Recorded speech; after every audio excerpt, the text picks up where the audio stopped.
Hello বন্ধুরা, কেমন আছেন? এই যে ধান ক্ষেতের মধ্যে ছোট্ট একটা পুকুর, এই পুকুরের মধ্যে অনেক রকমের মাছ আছে। তা আজকে আমরা ঝাঁকি জাল দিয়া মাছ ধরবার চেষ্টা করবো। তো বন্ধুরা, যদি ভিডিওটা ভালো লাগে অবশ্যই সাবস্ক্রাইব করে সাপোর্ট করবেন আমাদের। ধন্যবাদ।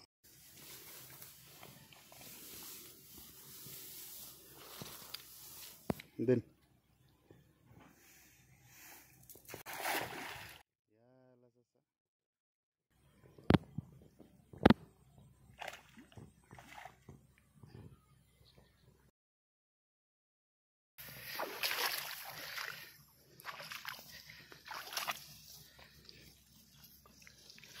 বহুত মাছ উঠছে। হ্যাঁ,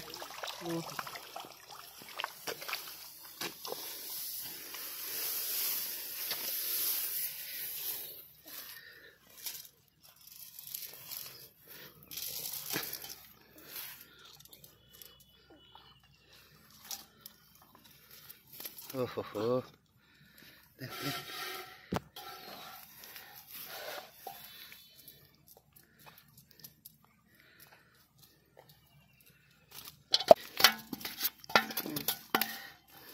এটা সিরগা।